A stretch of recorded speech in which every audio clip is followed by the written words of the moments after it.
According to an ESPN Sports Misery Index, it is a woeful time to be a Nashville Predators fan. Well, no duh.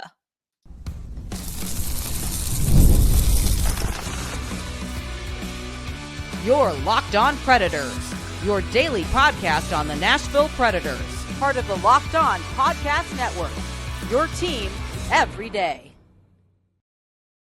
Welcome to the Locked On Predators podcast. Thanks for making us your first listen of the day. We are, of course, a part of the Locked On Podcast Network, your team every day. Want to kick off this Monday episode shouting out our Locked On Predators insider community and, of course, our everydayers who tune in to talk Nashville Predators hockey with us.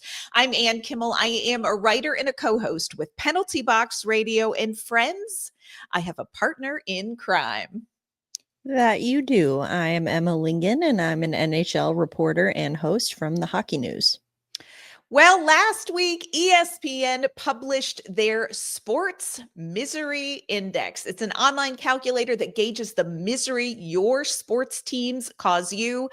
If you are a Predators fan still recovering from last year's abysmal season, you don't need to be Scooby-Doo to figure out that we are dealing with some sports misery in Smashville. Today, we're going to talk about what ESPN has to say about the angst causing NHL franchise right here in town. And we may try to offer some teeny tiny nuggets of hope, what we think could help this season feel maybe a little less painful than last season. Before we dive into that job, we do want to let you know this episode is brought to you by Monarch Money. Take control of your finances with Monarch Money. Use code LOCKEDONNHL at monarchmoney.com for 50% off your first year. All right, Emma, if there were ever two people qualified to talk about sports angst, it would be you and I, who for 4 years watched the Nashville Predators suck it last season. So I want to be clear that we are experts, not just at general hockey talk in the Nashville Predators, but misery in sports. However, can we talk about the one bright spot in all of this sports misery? Please. In case you all have not heard the news, Emma and I are delighted to inform you that Charlotte Glass has entered the chat. Cody and Bailey Glass had their little girl. They posted about it over the weekend. So just shout out. There's a new little sweet baby Glass in the world, Emma. And while he may be playing for the New Jersey Devils, whatever, you just can't help but wish like lovely things for Cody Glass. Like, so happy. Oh, yes. And now we have his best friend in Nick Hague here in Nashville. So I know like we're going to be bugging him for Charlotte updates. Like, oh, yeah. I'm sure he wasn't expecting that, but he better get ready because part of the job now, big guy. That's right. I know. So there is one bright spot in the sports misery world that we live in, but let's get back to the real pain. Of course, ESPN, like we said, published a sports misery index. And friends, I did not need a computer algorithm to know how much angst in my life sports has caused me. You were talking to the girl who locked herself in the only bathroom in her home where 4 other people lived 4 years in a row to cry over the Buffalo Bills Super Bowl losses. I am not the same person that I was before then, Emma. Like a light in my soul went out every year. Yeah. Well, and I mean, for me, you were talking to the girl who, when she was in college, went into a stairwell in the library to cry happy tears because her favorite baseball team had finished a season above 500, not even like made the playoff. I'm just saying like literally finished above 500 for the first time in her life. And she was 21 years old at the time, 20 years old at the time. So just saying, and you know what? It's gone back to misery since then. So just saying, like we know misery here. Like Buffalo Bills, Pittsburgh Pirates. It's we've done our time. We really get it. We are expertly qualified to talk about sports misery in general and specifically sports misery with the Nashville Predators. I don't know if you all know this, but we have to watch every single game. So, and then you go in the locker room afterward and you try to make conversation about it. So we That's fun. know misery. Now, ESPN has a very scientific way that they go about calculating a person's sports misery index. Of course, you go in and you can plug in your favorite professional sports teams from very different leagues. You also let them know how long you have been a fan, and it gauges just how miserable sports are making you. These calculations are based on regular season wins, postseason successes, and those are weighed a little heavier than regular season. And then, of course, they factor in something called expected win data. Yeah, we know all about expected wins and what happens when you don't get them. Ask us how we know. That's how we know about expected and unexpected losses. Yeah. Sports can cause angst. Now, our job in this particular venue is to try to like stifle the feelings and give you the facts. It has not been easy to do, Emma. I would say last season was probably, well, it's been the most difficult sports season to cover when it comes to this team. And in case you had forgotten, in case you were walking around in August feeling okay, let's remind you that the Nashville Predators finished 30-44-8. They were like the third worst team in the league, Emma. Oh, we are feeling it. We are feeling it. Here's where the angst, I think, comes in for Predators fans. And for me, Emma, it was the expectations. May on Ted Lasso says it's the hope that'll kill you. And I think the expectations to kick off last season just made the actual record exponentially more difficult to handle for me.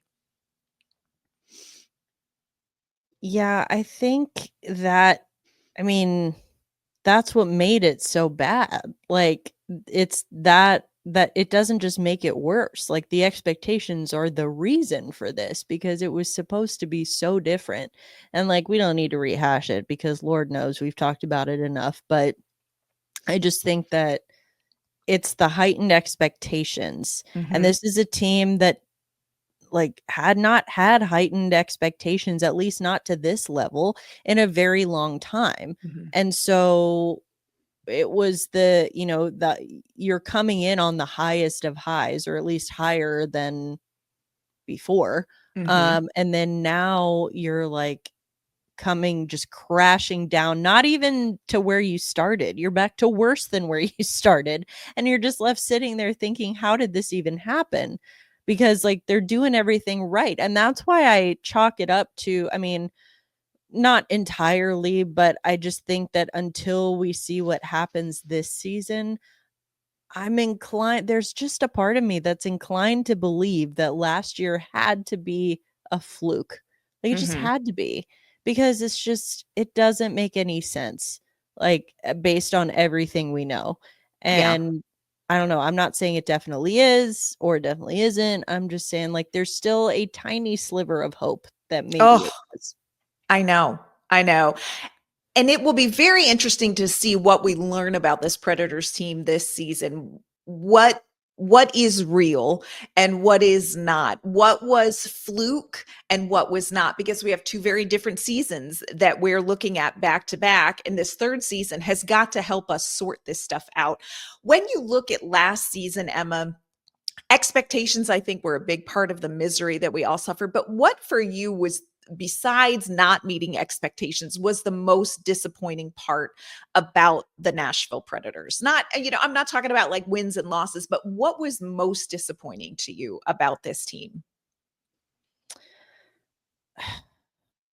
Oh, that is no short list, let me tell you. So much to choose from. It's overwhelming. So much to choose from. I'm having decision paralysis right now. I think I have to go with the goal scoring, just because, or the lack thereof, really, because when you look at like going into last season, looking at the roster, you could probably tell there were going to be some, like there were probably going to be some questions around the defense. Like Right. Ryan McDonough was gone. You've got Yossi, but then it's like, well, who's going to play with Yossi? Fabro at the time was still on the team. Remember him? Oh, But it was like clearly that they hadn't determined what his role was, and then it's like Lausanne and Carrier. I mean, they're fine, but I don't know. So it's like there were questions on the defense. Now, I still didn't think they were going to be as bad as they were, but like there were still questions. But the offense, I was like, okay, I see what they were trying to do here. mhm. They identified an issue and they went out. Maybe they didn't solve it completely, but they went out and like made additions to address the lack of goal scoring, because that had been an issue in the season before. And so they went out and they got goal scorers. So you're like, okay, cool. And it was even worse than the season before. And that was just what was so, like, just utterly baffling to me. Yeah. Just never seeing anything we thought materialize. For me, at the end of the season, I felt like I knew less about where this franchise was going, what this franchise's true strengths and weaknesses were, than we did at the beginning of the year. And I think that inconsistency, the unpredictability of this team, game in and game out, was exhausting. It was really, really exhausting.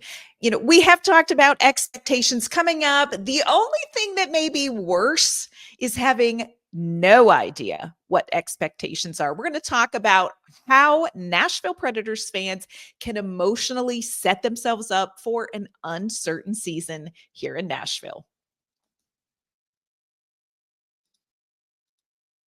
Today's episode is brought to you by our great friends at Monarch Money. Most people can't name all their financial accounts or even what they are worth, whether it's 401ks, properties, or investments. And when you don't have the full picture, you can end up leaving money on the table. That's why there is Monarch Money. It's an all-in-one personal finance tool that brings your entire financial life together in one clean, easy-to-use interface on your laptop or your phone. Monarch does all of the heavy lifting for you. You can link all of your accounts in minutes, see clear data visuals, get smart categorization of your spending, and finally feel in control of your money without ever touching a spreadsheet. Monarch Money is a great tool for couples wanting to stay on the same page with their financial goals. Partners can both see budgets, goals, and their spending activity, and it's all in one place. Don't let financial opportunity slip through the cracks. Use code LOCKEDONNHL at monarchmoney.com in your browser for half off your first year. That's 50% off your first year at monarchmoney.com with code LOCKEDONNHL.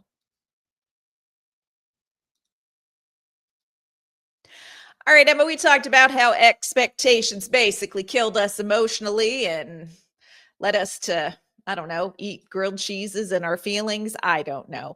This coming up season, you and I have talked about this, and I think it is the theme of the season. It is the season of sure. We talked about it on Friday's crossover with Seth from Locked On Wild. You know what? Could the Preds sneak in the playoffs? Sure. Could the Predators finish at the bottom of the league next season? Also, sure. When will we know enough about this team, Emma, to have a better idea of realistic expectations?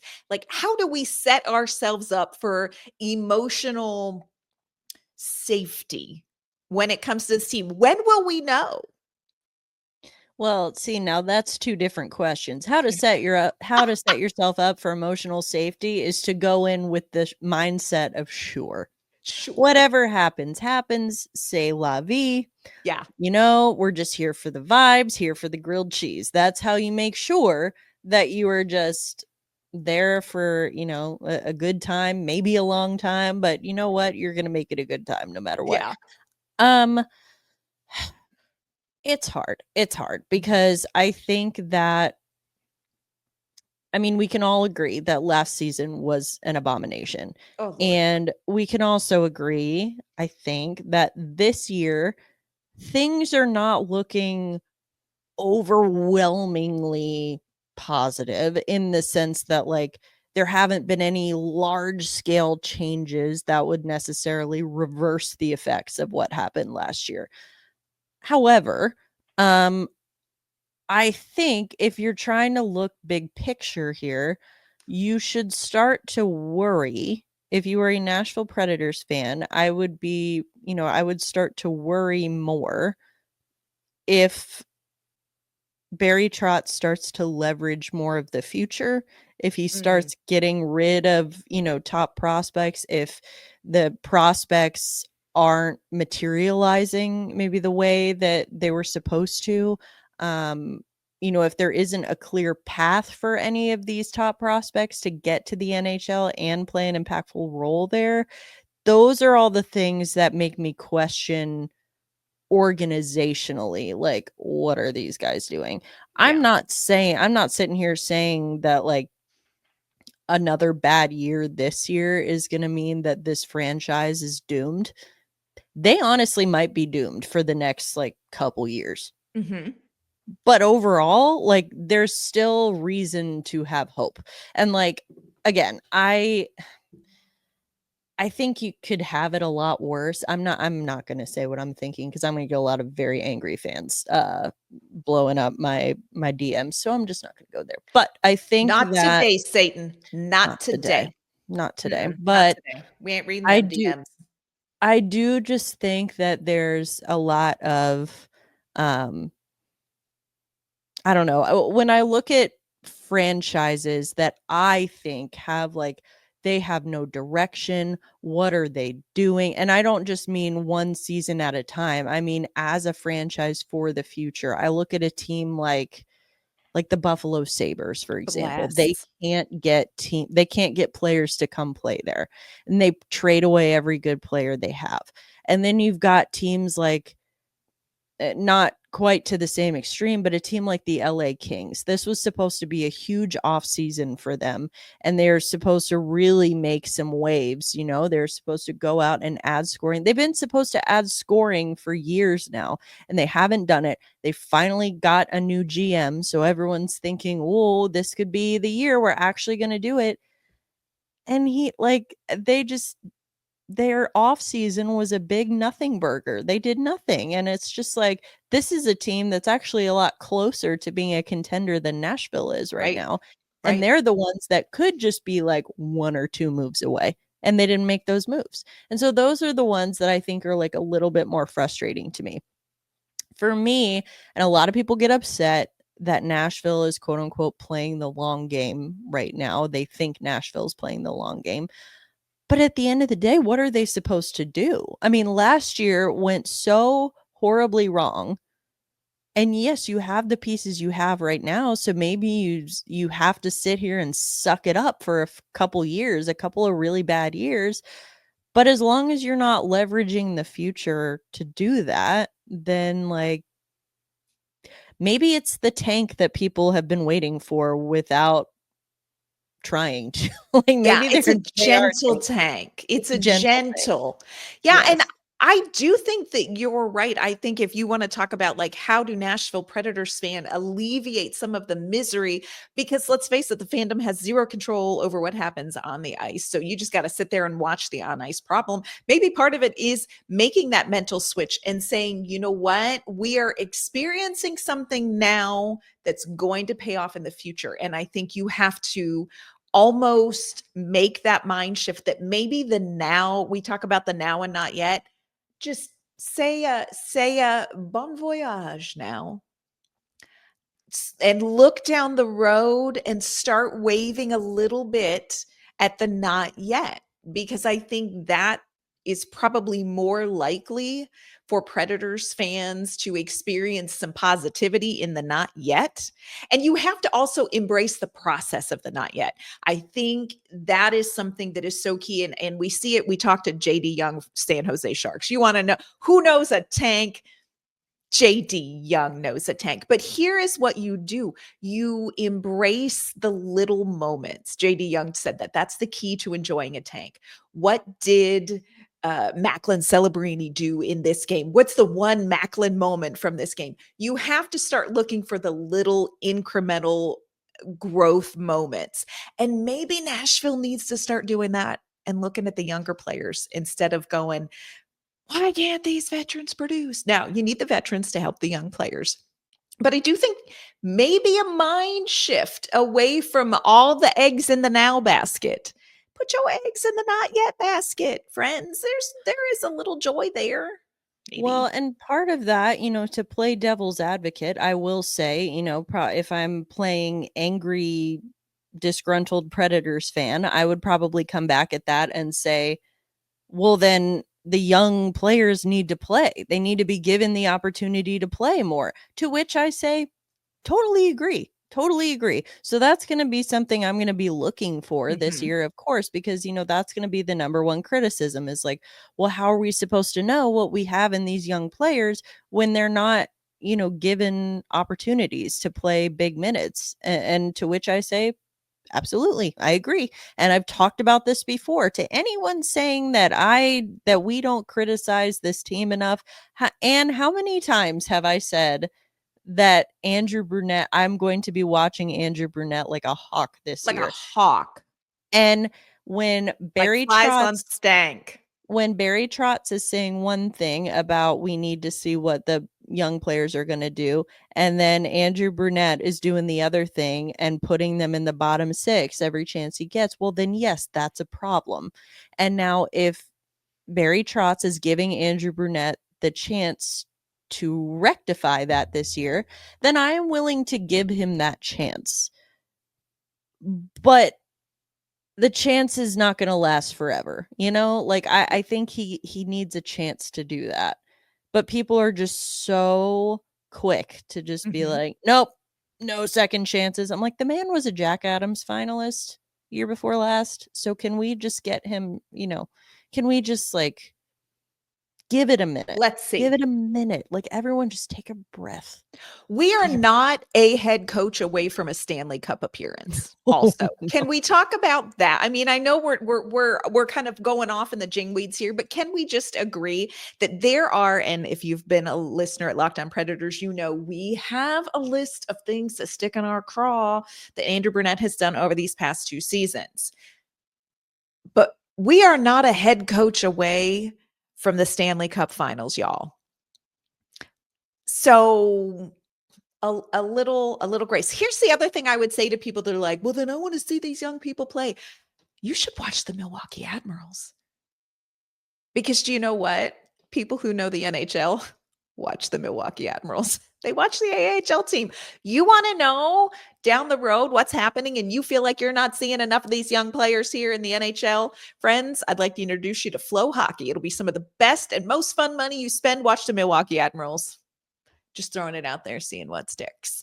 Coming up, we're going to tell you a couple of other things, a couple of other players that we think may take the edge off the misery next season.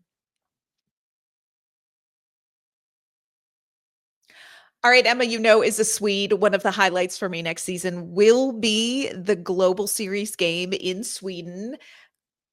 Not 100% sure I'm going to get there now. That's a whole nother podcast for a whole nother day.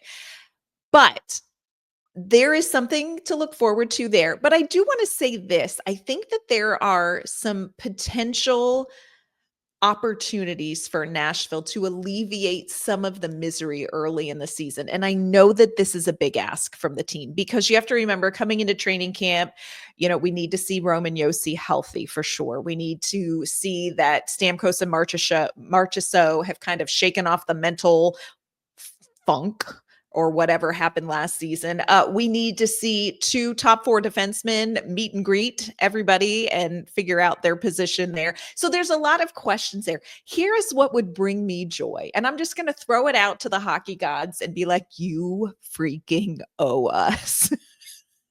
Okay. I'm just throwing it out there. I would love to see before the team takes off from New York and goes to Sweden, Nashville has 5 games against Central Division teams early on. They have Utah, Winnipeg, 2 games against the Dallas Stars, and they have a game against Minnesota before they take off for Sweden, the motherland. It would bring me great joy, Emma, if Nashville could win at least 2 of those. And it's a big ask because remember, Nashville was worse than all of them. We were worse than all of them. But I do think that would be encouraging to me. I don't need us to be undefeated on the way to Sweden. It would be great. But I do think there are little pockets of like, can we compete against some of these top Central Division teams? I would love to see that early in the season. For me, that would bring me a little bit of joy. What is something or someone that would bring you joy to see next season? Well, again, much like I said, the list of disappointments was not Oof, short. sure The wasn't. list of areas with room for improvement also not short. So I think that there are plenty of things that could give me hope. Um, I like what you're saying about you got to get off to a good start, a strong Mhm. start. I mean, I know that starts aren't everything and it's a long season, but based on what this team just went through, I Yes. think that this start is going to be very important. Um, I'm going to be keeping an eye, I think, on the defense with, like the veterans on the forwards are the forwards. I think that, of course, like there's some level of hope, like you said, that Stamkos, Marchessault, they're going to shake off the dust a little bit and be a little bit more comfortable. And, that can only come with time if it comes at all. So I'm, yeah, I'll be watching that. But I think overall, the defense is what I'm going to be looking at for a couple reasons. Like, I want to see chemistry on the defense pretty quickly Mhm. because defense is what struggled. Defense is what struggles in general in Andrew Brunette's system. And this is something we've talked about a lot before because it's very different. It's a very fast, very aggressive brand of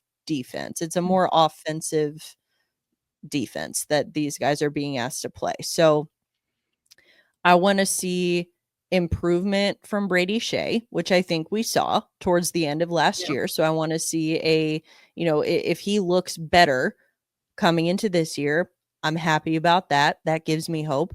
And then we've also talked about how the new additions, the Nick Perbix and Nick Hague, are going to be asked to play.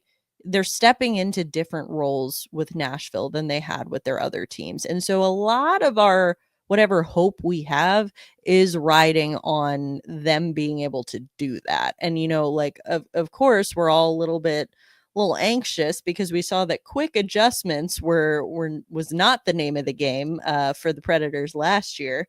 So I think if you can see these additions on defense kind of adjust quickly and really just kind of take over and like make this defense, this system their own. And we see that early. Now, again, I don't expect them to have it perfect game one, but I want to the defense was just so atrocious last It year was it was rough that all 84 years. it was. And so it's like, yeah, I mean, Roman Yossi is Roman Yossi. And then, just in general, I want to see improvement from the defense, which again, I feel like is not a huge ask because it's hard to get much worse. Yeah. So, I am looking forward to something that may be a huge ask. But friends, I'm going to ask you to measure the success incrementally and also with your heart. Okay. And that is Fedor Svechkov. There is a lot riding on how Fedor Svechkov performs next season. The expectation going into training camp is that Svech is going to be the 2C. That's a big job. That's a big ask. Like, I think he's 21, but I would put him in a minivan and feel like I had to drive him somewhere. He's just a young fella. But I do think that this is one of those players where if you can be patient, remember you're looking down the road a little bit with the young player's perspective. I think Fedor Svetchkov can bring a lot of joy. Now, there are going to be growing pains, and I think we have to expect that. We saw some painful things last year. We're not comparing apples to apples when we talk about Svech and Tommy Novak, but we did see how the 2C spot was a little bit cursed.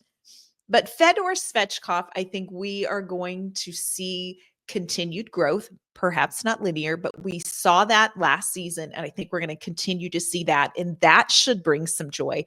And also, friends, the more the Nashville Predators fan base gets exposed to Fedor Svechkov, the greater their lives will be because I am hard pressed, Emma, to think of many more delightful athletes that I've had a chance to interact with. Like, he's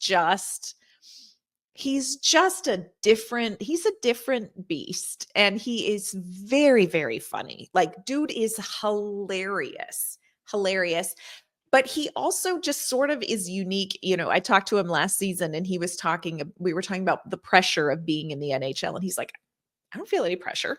This is a game I've loved since I was 3 years old. Like, this is great. Now, that may feel different next year because he's in a different role. But I am telling you, Fedor Svechkov is potential joy for us. Now, again, it may not transpire every game, every night on the ice, but just expose yourself to Svech, because I don't know what the Russian word is for freaking delightful, but that is exactly what Fedor Svechkov is. He's freaking delightful, you all. Love He that is very boy. delightful. And you know what? As members of the media, we like it when the delightful players have good games, because then it means we get to talk to them more. Yes. And that's no shade to anyone. Like we love us some Philip Forsberg and some Roman Josi, but we talk to those guys a lot. Mm-hmm. And you know what? Ryan O'Reilly, I can't talk to him anymore. I can't do it. We can't overstate how concerned we get in post-game media for Ryan O'Reilly's well-being. We joke about it here, but it actually is a little concerning sometimes. I am going to ask him this question. Like, are you this emotionally diligent is not the right word, something over everything in your life? Or is he cool if his grass gets a little too long? Or is he, I can't believe I did not go out and clip that grass with hand scissors. Like, I have concerns. I have concerns. Kind of guy, I'm now picturing him out there with the little kids scissors, just cutting his grass. Yeah. Because he let it go 2 days too long. Yeah. These are the ones we worry about. But friends, Fedor Svechkov, there are not words to describe how delightful he is. And, that's somebody that I think that we can all look to for a little less angst. Find the joy in Svechkov. I think that should be in our swag store. We'll see how the season goes. So, regardless of what ESPN tells you, there are ways to lower your misery. Number one, try not to care quite so much, because it's brutal. 4 Super Bowls in a row crying in the bathroom, friends. 1 year of crying in the library stairwell because a team broke 500. We know. And sometimes you just got to take a little step back. Look for incremental growth. I think lower expectations for the now. And if all else fails, get yourself a grilled cheese on the first floor of Bridgestone Arena, and you will find joy a little bit. That if I were a sports psychologist, that's how I would sum up what you all need to do to find a little more joy next season. It will be tough. Like, it could be tough. Like, we realize that it could be tough, but let's see how miserable we are. We'll check in on the misery scale periodically through the season and check in with our insiders and see how they're doing as well, because sure. Yeah. All right. Before we wrap up this episode on misery, which sounds terrible, probably we should have done this one on a Friday. It's a Monday and we're talking about sports misery. Sorry about that, you all, but go forth with joy. Welcome to Misery Monday at the Locked On Predators podcast. Be like a reoccurring theme where we talk about the one thing that's made us miserable, on or off ice. Like it could just be hockey related or not. Drop us a comment if you want us to kick off Misery Mondays when the regular season starts back. You know, hopefully we won't need to make that a regular segment, but it's a long season, so you never know. I know. You never know. Yeah. Misery Monday. We're going to chew on that one. We're going to workshop that. In the meanwhile, Emma, will you let everyone know where they can find you and your work?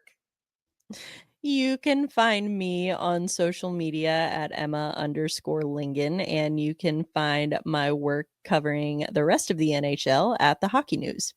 You can find my work with Penalty Box Radio. You can find me on social media at AnnK_Mama on Ice as well. Of course, you can find the podcast on social media, LO_Predators.